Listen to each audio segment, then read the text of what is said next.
Hello everybody, welcome to another episode of the PMD Tea Buyers Club. I'm your host, Nana De Silva.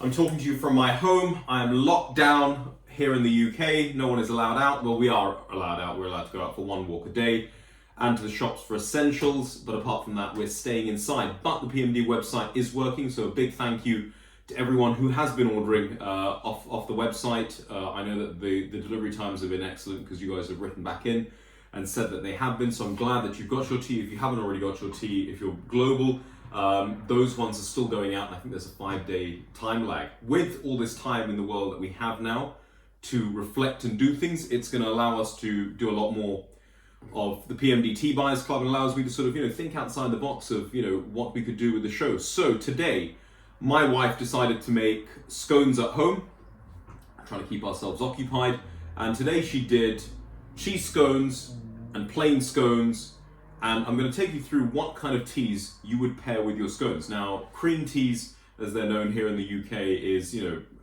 it's an institution for some people. People stop at 4 o'clock to, have tea and scone, and same thing for me. Now, I've got a few examples of teas here that you could enjoy with scones, some that you wouldn't enjoy with scones, so I'll take you through.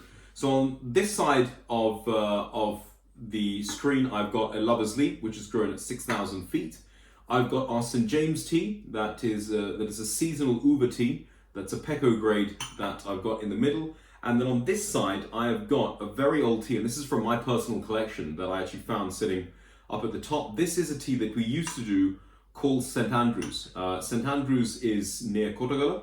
It no longer produces this type of leaf, and it's a very, very sad thing. A lot of the old website users would have tried this tea and would have enjoyed this tea. It doesn't exist anymore, and this is the last bit. I think I've probably got about 100 grams of this tea left. It's an orange Pecco tea. It doesn't exist anymore, but if you want a tea similar to this, check out the Inverness on the website. So 3 teas, and I'll take you through why I think one would go better with the other and why one wouldn't work. And I've also got my scones and 2 accompaniments, strawberry jam and mango chutney. And I'll tell you which ones will go. So let's start off with the teas. Lover's Leap is light. It's a tea grown at 6,000 feet. I wouldn't recommend you choose a tea like this for cream teas, and I'll show you why. This tea is a tea that what we as tea tasters say, it lacks body. This tea has much more body. It's much more dark. It's much more rounder. This tea lacks body. This type of tea that is light with that lacks body will end up being overpowered by these types of foods. This is not the kind of tea. If you're going in for afternoon tea eventually when we get out of this COVID situation, or if you're choosing a tea to have with scones at home, this is not the type of tea that you want. Something with a darker body is where you want to be looking at. This tea, if I was to taste this,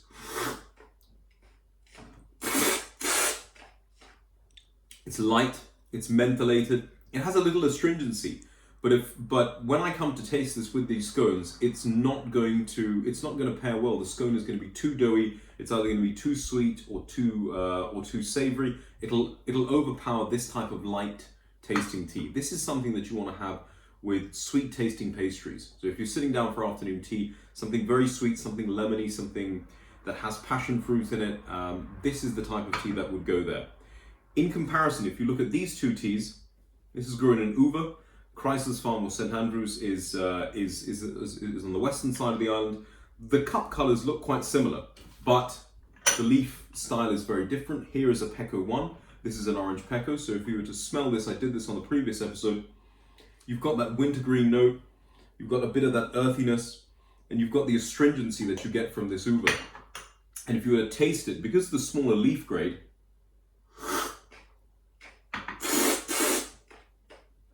your palate really gets coated with that thickness, that astringency, that wintergreen note, all the characteristics of a good uva coat your palate. It's a very thick tea, and I'll tell you which scone I would recommend you try this with. If you compare that to this St. Andrews here, that's grown in Dimulla, if you compare this,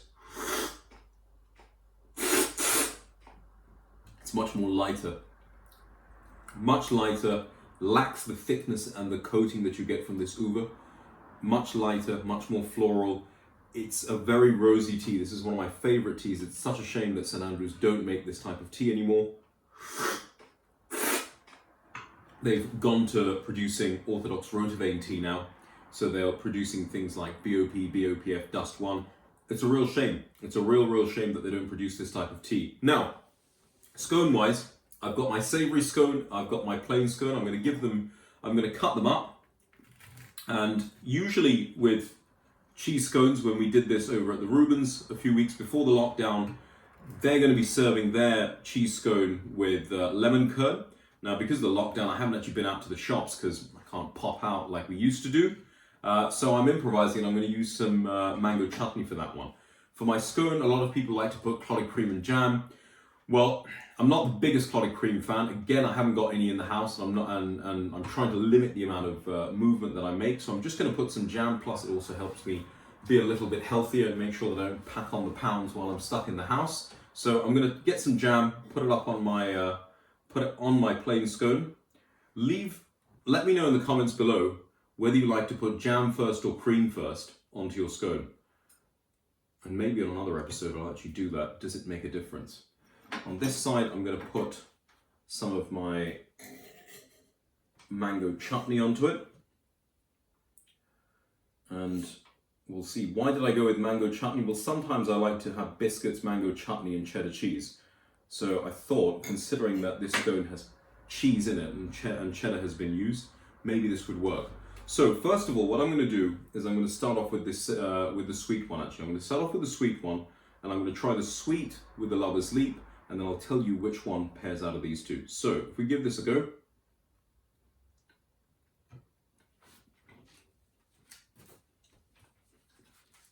Scone is light and doughy. Well done, baby.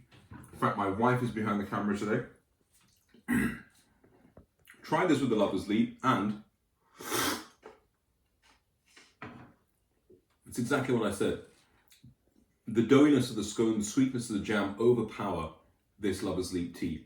You just get a touch of that astringency, but the tea is overpowered. The other notes, the mentholated notes in this tea, they're completely overpowered. You don't taste anything. In comparison, if I was to try this with the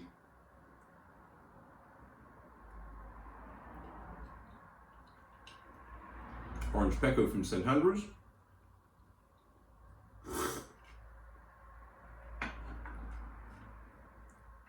there you've got perfection. The doughiness of the scone, the sweetness really blend well with that fresh cut flour, rosy note that you get here. There's enough body in it, not too much that overpowers the scone. And you really have a marriage of flavor on your palate. You taste the scone, you taste this tea. The tea brings out the flavors in the scone brings out the flavors in the tea. You've really got a great pairing there. Compare that to the St. James, the smaller grade pekoe tea from Uva. It's a seasonal Uva as well.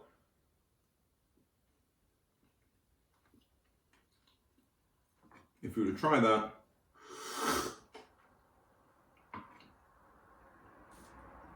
and immediately something completely different.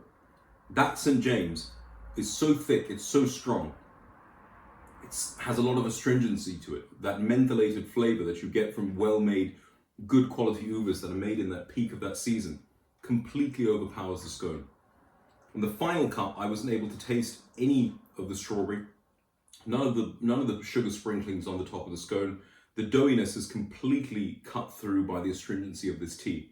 And it just goes to show, when you say tea and scone or tea and cake, what type of tea? You know, you've got the time at home, try out some of our teas and then pair them within your own kitchen. And if you do that, tag us on Instagram and send me your thoughts. So round one, if you're having plain scones with strawberry jam, I would recommend something like this, the orange pekoe from St. Andrews. If you're on our website, have a look at the Inverness, have a look at the Planters afternoon tea. They're really good choices to go with this. The St. James overpowers, and with the Lover's Leap, for this type of plain scone, it ends up overpowering the Lover's Leap. Now, let's see how it compares when we try the cheese scone with the mango chutney. So, this one.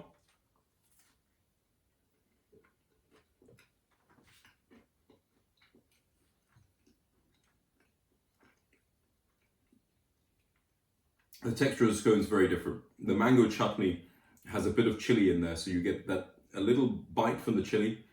It's a lot more salty because you've used cheddar cheese in the actual scone itself. So you get that saltiness to it. Now, I'm going to give that a go. Take another bite, and I'm going to try this with this.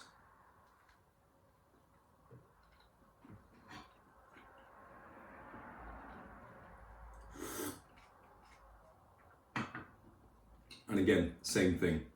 This scone overpowered Lover's Leap tea, this thin-bodied tea. This, you can't feel any note of it. Here you had a little bit of the astringency, here you get nothing. The saltiness, the chili from the actual chutney completely overpowers this particular tea. In comparison, let's try it down here on this side.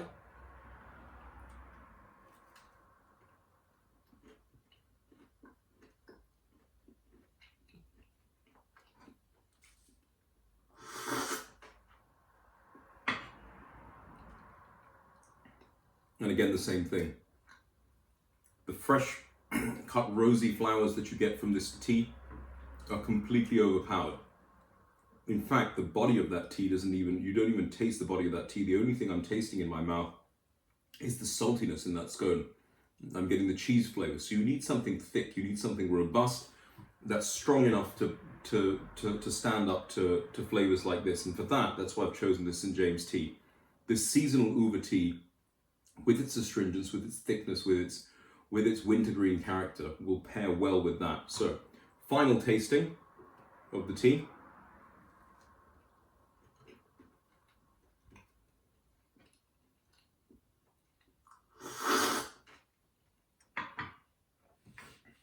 And there, you've got a perfect pairing. That thickness, the saltiness, even the chili really balances out with that, pungent wintergreen flavor that you get in these uvas. Here, you've got a match. Here, you've got a match. In fact, I should actually flip these cups over.